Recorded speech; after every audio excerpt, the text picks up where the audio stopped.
everybody. Welcome back to episode 260 with Kris McCormack and Maroun. Maroun. Yes, sir. How you doing, Kris? I mean, we're here, right? We're in here. studio. We're doing it again. Yep. Got through the first couple of episodes. Yep. We're starting to get our groove, getting a little feedback from people that are still listening. God bless you. And I mean, this week there were it's PGA Tour wraparound season, so there's not a lot of tour news to talk about. But from a gear perspective, this is the time of year where, fortunately, we start to see a couple of new little nuggets from the OEM pop up on tour. Some trinkets, yes. Maybe a little sneak peek at things to come. Players are starting to do some testing. There's some prototypes that are showing up. I mean, we did see Callaway drop a couple of videos with new X Forged. So that was a big question mark that a lot of people had was, okay, we've got a new Apex line, and we have now TCB raw heads, TCBs that are coming out, starting to get in production. And it was kind of that question like, okay, we've got Thai Fusion. Are we going to see X Forged? Right. And then, lo and behold, this past week, we see some pictures, we see some videos. Johnny Wonder does a little sneak peek on the tour truck with X Forged coming out. So I know this particular iron almost has a cult-like following. Yeah, right. And if you're in that player category, X Forged and TCB are kind of the coveted pieces to put in the bag. Have you had any experience with that? I haven't played any of them, mate. In all honesty, I've not really ever played a lot of Callaway product before. So every time I hit it, it's new to me. So as I said, the last couple of episodes, I tried the new Apexes that they brought out. They felt great. So I mean, look, I'm sure Callaway's going to create a pretty good product when they come out. I haven't hit not the new TCBs, but the TCBs. They just released the raw version of them, but they look fantastic. So I have no worry that Callaway is going to produce a pretty good product again. No, same with you. I mean, if it's coming out on tour, guys are already building it and putting it in play. They're not going to deviate too much from something that just works. Well, that's the true tester, right? Like if someone moves from one thing to the other, I mean, I don't mean to switch to a different company, but you know, you saw a lot of people take some time with Titleist over the last couple of years, go from, you know, TSR and what have you, TSR, and then as soon as GT came out, everyone switched. Right. So if everyone's doing it with the Callaway product, then it must be doing something right. That's exactly. I mean, I always kind of tell people, like, if you're seeing the trend on tour, that when something new becomes available and all of the staffers just immediately jump ship into the new product, they got something cool. And so, like you said, GT's been a great performer at TS, TSI, TSR, now GT. New tech in those heads, and it's definitely something to be taking a look at for 25. I love GT. I've put it in the bag. It's definitely a driver that I've enjoyed hitting. I was previously hitting the Ping 10K, and I just found it to be super forgiving, to be honest with you, and far. Yeah, like it's fast, man. Like there's something about that driver for me that was just great, and it made me switch. And that's kind of cool to listen to your feedback with it, because TSR was so good. Yeah.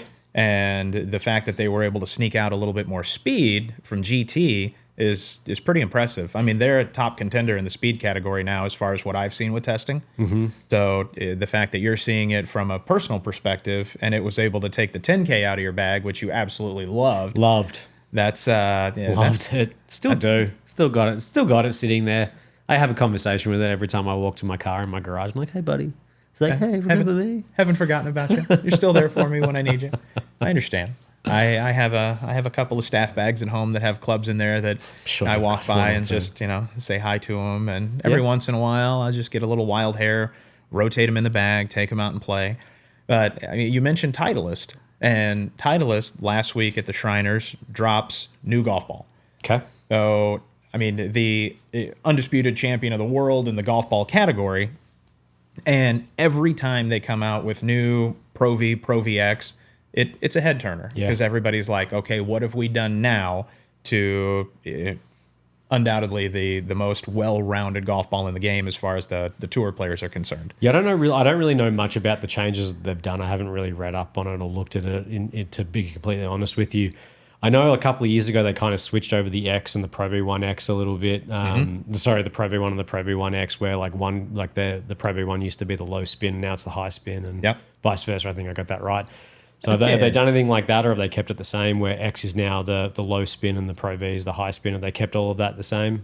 No, your ProV1 is going to be a little lower launching, lower spinning. Okay. ProVX is going to have that the higher profile, a little bit more spin, steeper angle of descent. So with new golf ball, would it make you happy to know that I've got a couple of white boxes coming our way to do some testing? Sounds like a great time. I mean, anytime we get the white box, it's always always a little early Christmas present. 100%. So we'll have to jump in the bay, do some testing. Sure. Maybe take it out of the golf course. Who knows? Would love to do that. Yeah, sounds good. Just see what it does. What golf ball are you currently playing? I go between two. I go between the AVX because I like to have a really low spin ball because I'm a high spin guy. Okay. And then I also play the TaylorMade TP5X. Okay. Fair enough. So 2 low spin balls.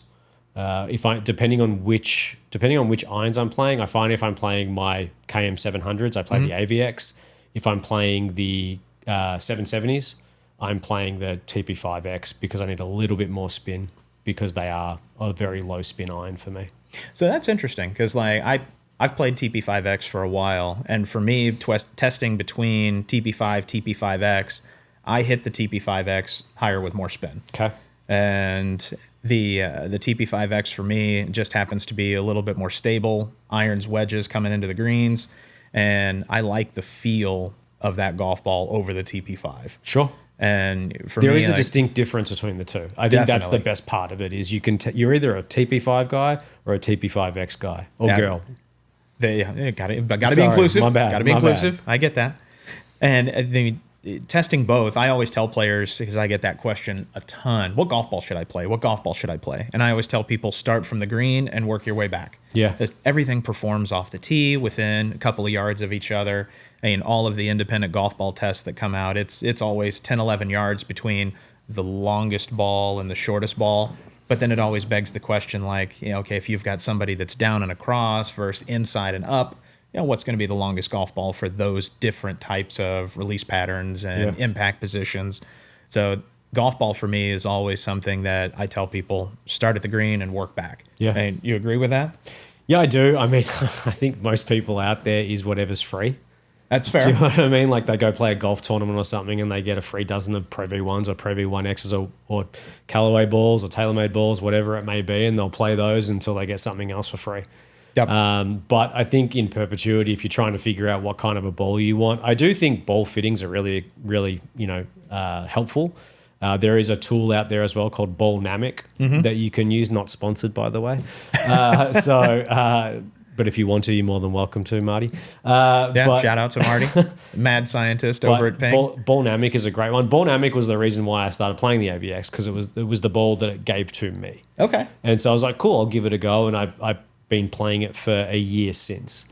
So I do think that is a really cool tool. I don't think it's the be all and end all, but I do think it gives you a really good positive opinion on which way to go with your ball. Well, I mean, for a player out there that doesn't have access to a fitter or a teaching professional that has a good background in understanding the difference between golf ball, something like Ballnamic is a great starting point. Yeah. So, I mean, something that they can go through, that they can do a little questionnaire about their game, because nobody knows your game better than you, right? Nope. And when you go through and you answer the questionnaire and kind of go through this series of questions, it really kind of dials in what kind of player you are and what kind of golf ball is going to benefit what it is that you naturally do as a player. Yeah, and I think the best part about it is it's completely open. And I don't want to get too much on Ballnamic, but it's completely open. Like it's got every ball known to man available. I mean, so I think a mate of mine did it and got recommended a Volvic ball. A Volvic ball. So nice. Right. But more what I'm getting at is it's super easy to use as long as you know some of your numbers. But outside of that, yeah, but ball-wise, I think balls are really important. I'm really excited about Titleist bringing out their new ProV and ProVX just to see what it does. But ultimately, they're going to make a great product because that's what Titleist do. They make a great product. 100%. They very rarely miss the mark. I mean, what was it? Was it the Shiners that we were just in? Shriners, yeah. Shriners, sorry. I mean, the guy that won, name? JT Poston. JT. Yeah. He's Titleist through and through. So absolutely, they're winning on tour, they're doing their thing, and I have no doubt this ball's going to be incredible. Well, we were kind of talking about JT's bag setup, and we were looking through what he was playing over the weekend. And interesting thing that jumped out to me, he's got new GT in the bag for driver. Yes. But then he still plays TS. In wood and hybrid. Wood and hybrid. Yeah. So, and that's kind of, it goes back to a topic that we've talked about historically on the pod, that one of the most difficult clubs to get out of a tour player's hands when it's working well is fairway wood. Right. And that club between fairway wood and putter just becomes like, the just holy cow in India. Nobody's touching it. Holy cow in India. Yeah, buddy. That's a saying. I mean, that's a good bloody saying, mate. You can use it. You nearly dropped my first F-bomb, everybody. It's the sacred cow. I mean, if it works, they are so hesitant to make any change to that particular club. Yeah, didn't Henrik Stenson have the same 5 wood or 3 wood forever? Yeah, exactly. For 20 years? Until it basically exploded. Yeah. But that was interesting when we were looking through his bag, that TS was He has everything new there. except for those 2 clubs. Except for those 2 clubs. Yeah. I'm assuming his Circle T he's had for a while as well. Sure. But everything else is like the new T-Series in irons, the new GT in driver, SM10s. Like, it was just everything new.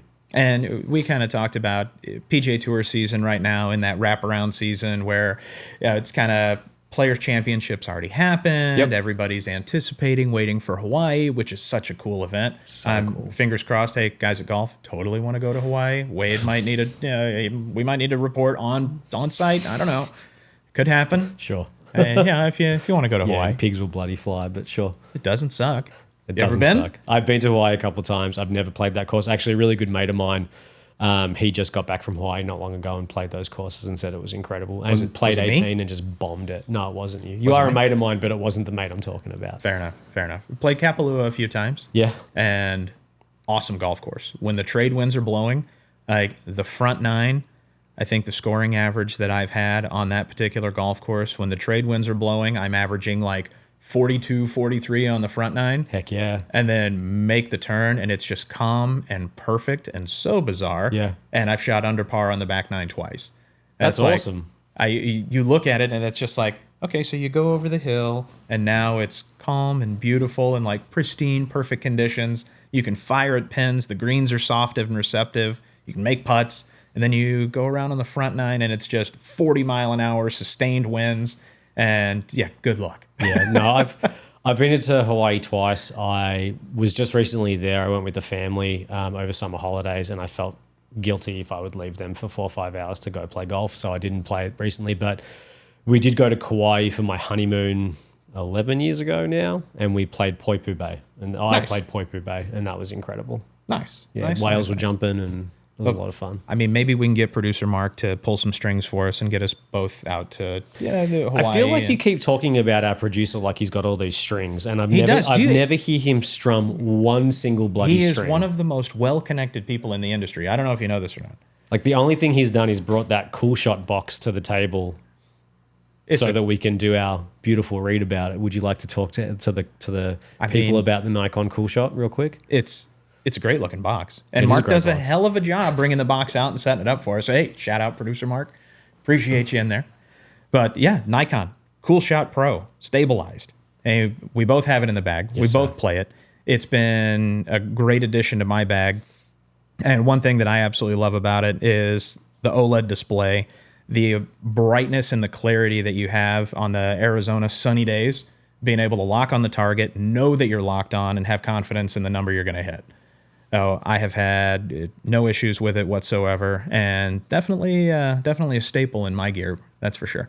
Yeah, I think for me, it's just one of those things of, I think Nikon has very much elevated their rangefinders, and it's very much up there with all of the other guys. So it's definitely should be in your consideration when you're buying a new rangefinder. So, and out here, the ID technology that, gives you a representation of incline, decline slopes. There's so many elevation changes in Arizona golf courses. It's kind of crazy. Yeah. And especially when you get up into some of those mountain courses. And it gives a clear, accurate display and representation if your shot is uphill, what the static yardage is, what the adjusted yardage is, and same thing downhill. And it's been extremely helpful for me, for sure. Nice. So I have no complaints about it. Love it. Staying in the bag.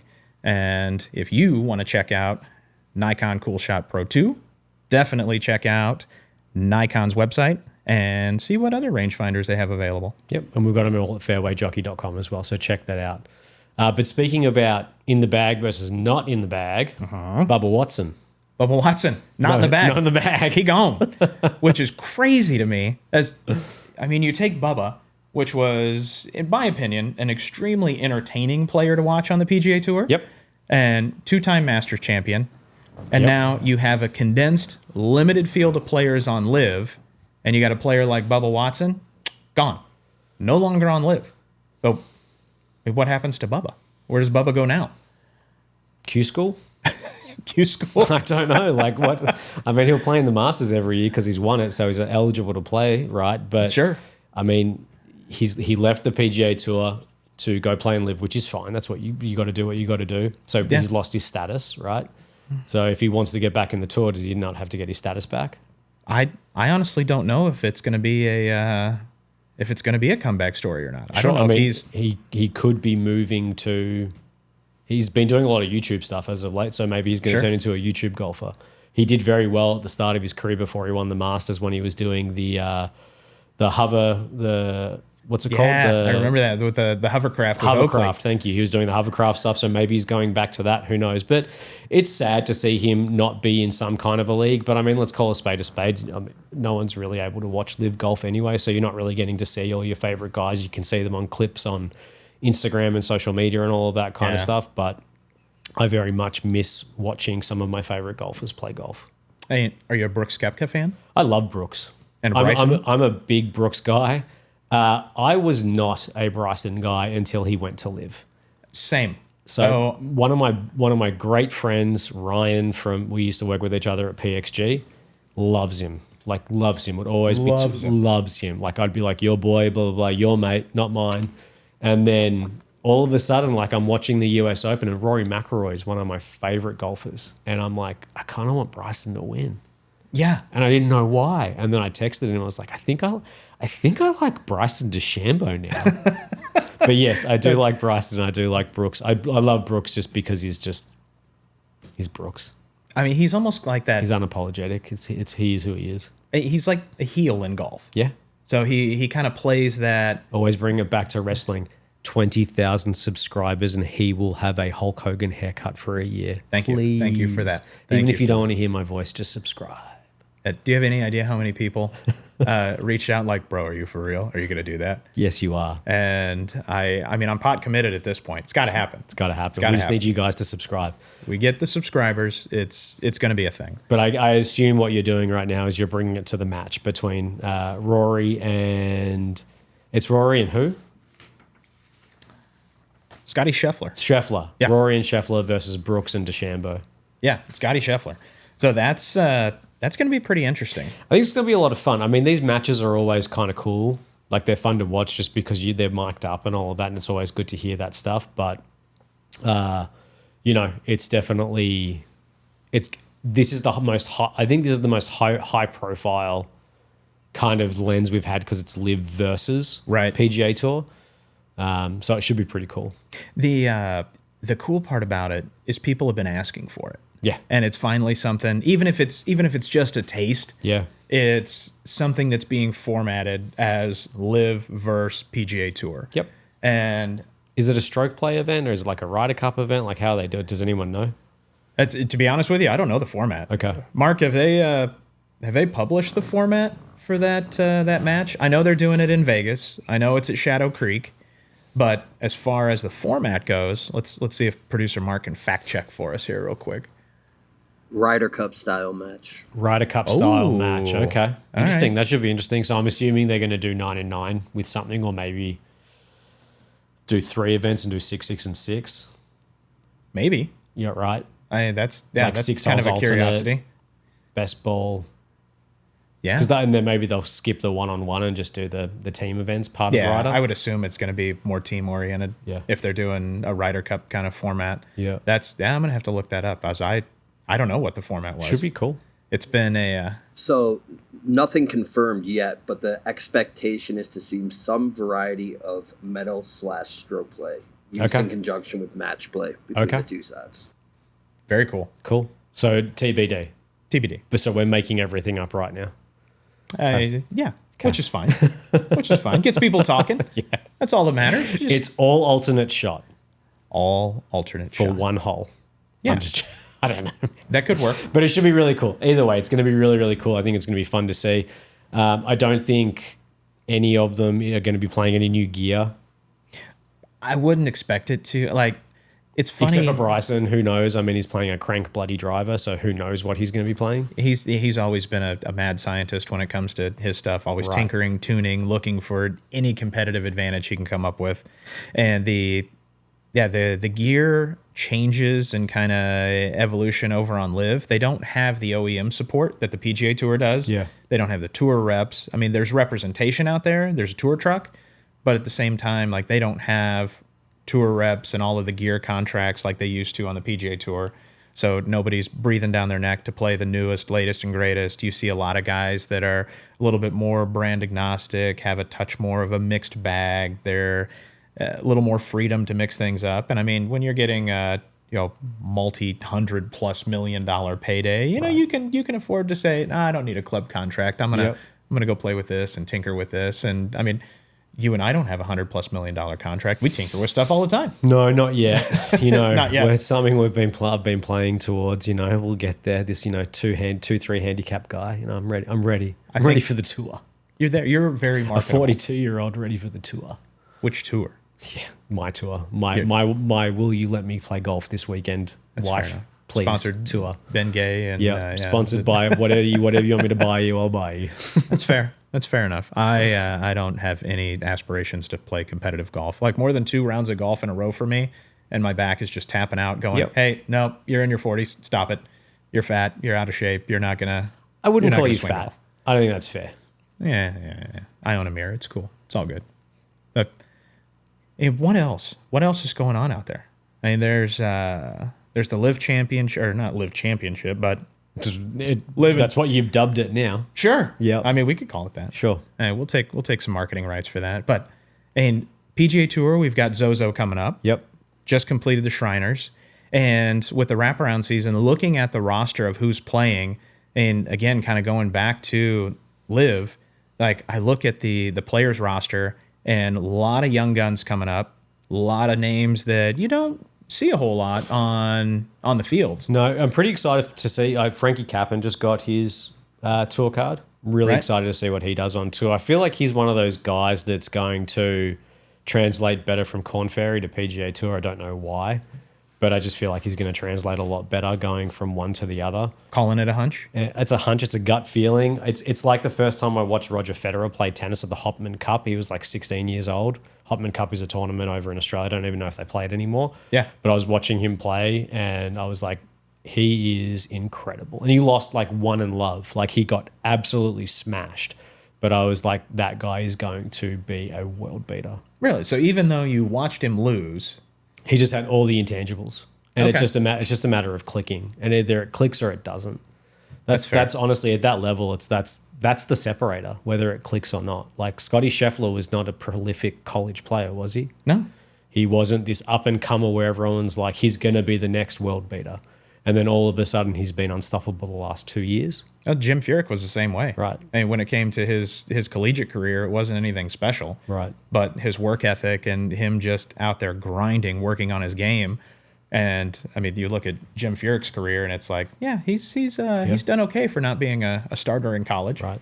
And Scotty, kind of same story. There's so many of those guys out there that just have the work ethic to get it done, and everybody at that level's good. If something clicks, man, something clicks, and that's the crux of it.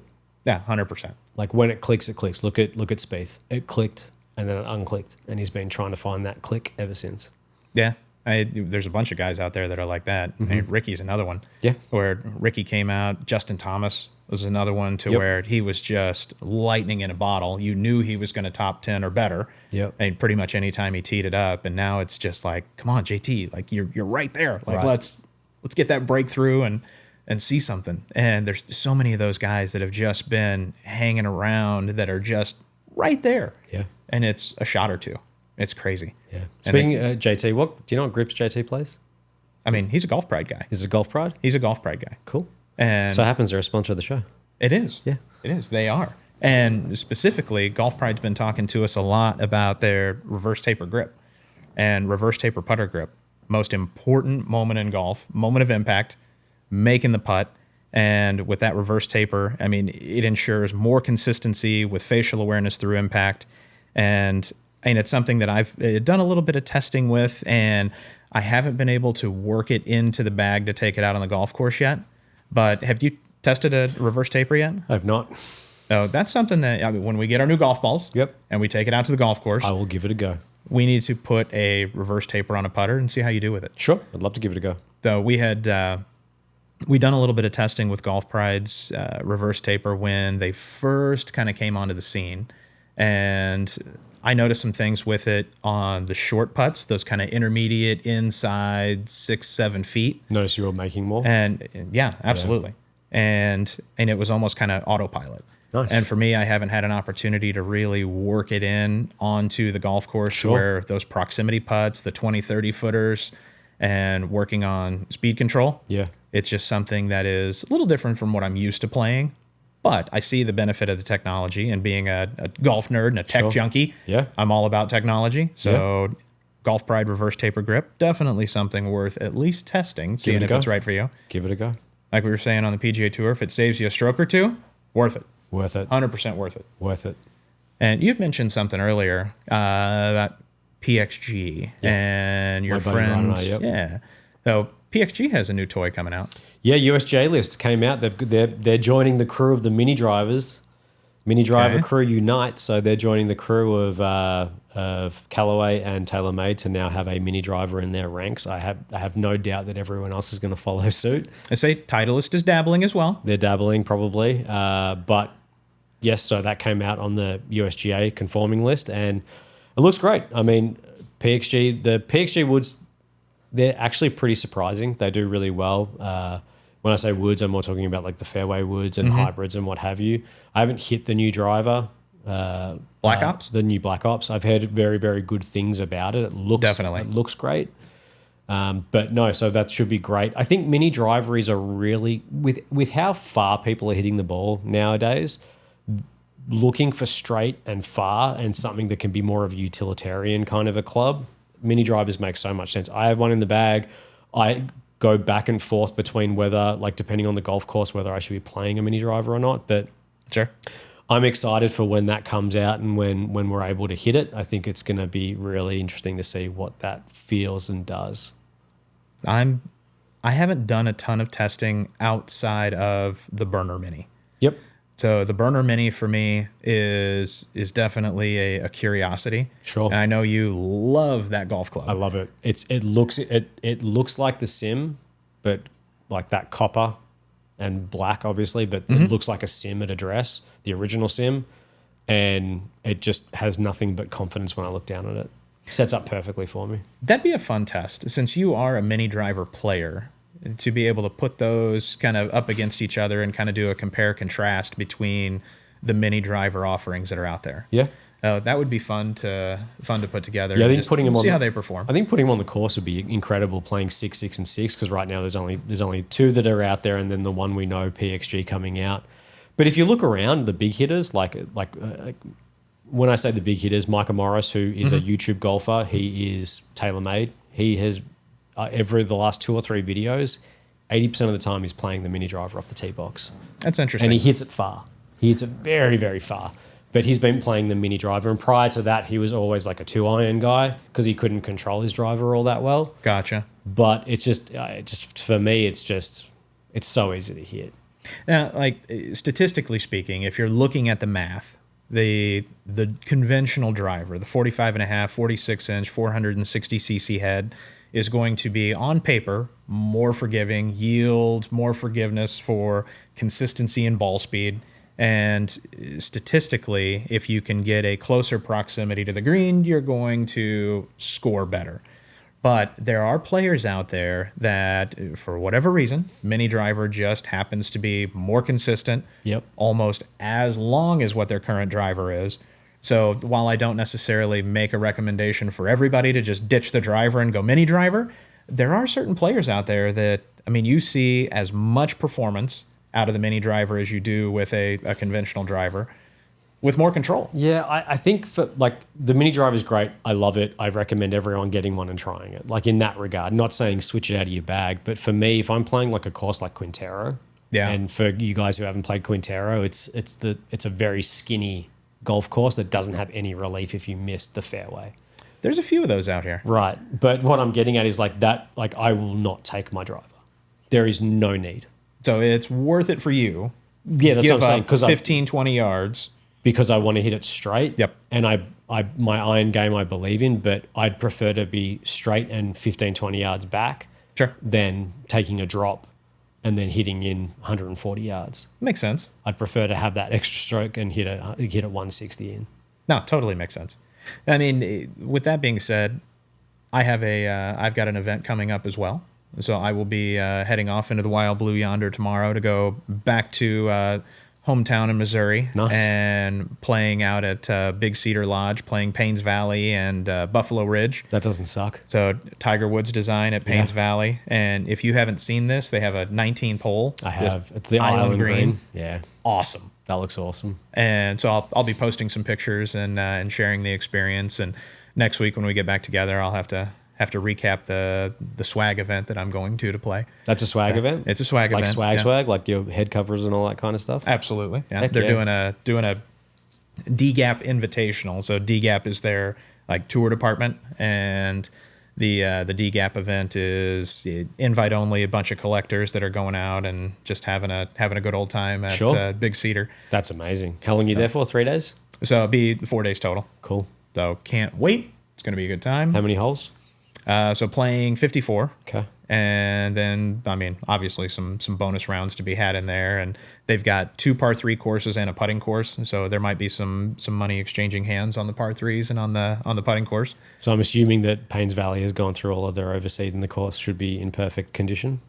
I don't think they overseed. Okay. Yeah, I don't think they overseed at all. But I'm only bringing that up because we've got a new sponsor to the show, Open Links. Oh. So are you tired of showing up to the golf course only to find out it's cart path only because they've just done overseed? Yep. Yeah, me too. So Open Links is a direct link of golf course providing real-time updates on conditions, special events, and more. If it's cart path only, they'll let you know. If course is under maintenance, they'll let you know. If there's an empty tee sheet, they'll let you know. So Open Links is an app that you can download. You can get it from any major app store, so App Store, Google, all of that kind of stuff. Nice. And now between now and October 31st, you'll be entered, if you download and you start using, you'll be entered into a drawing for a free foursome at Broomsedge Golf Course. It's a new private club in South Carolina designed by Kyle Franz. Okay, fair enough. So Open Links, if you want to use that, it's going to tell you everything you need to know about every golf course that you want to play. Well, download it and go into the drawing to go play in South Carolina. Being in the Valley here, and October, November are always such weird times where half of the golf courses are shut down, half of them are cart path only. Yep. And you never really know, because I mean, nobody wants to be on the booking end and the golf shop and going, yeah, our golf course is absolutely saturated. We're cart path only. It's muddy. It's slow. But come on out. It's going to be great. Right. So having an opportunity to know that information prior to showing up on property, pretty cool. Love that. Pretty cool. So with that, I would say, I'm gonna wrap that up. Yeah. So just really quickly, like I know you're going to Paynes Valley. I've been, just so you know, my mum's in town, so I've been stuffing myself with all of my mum's cooking, and she brought a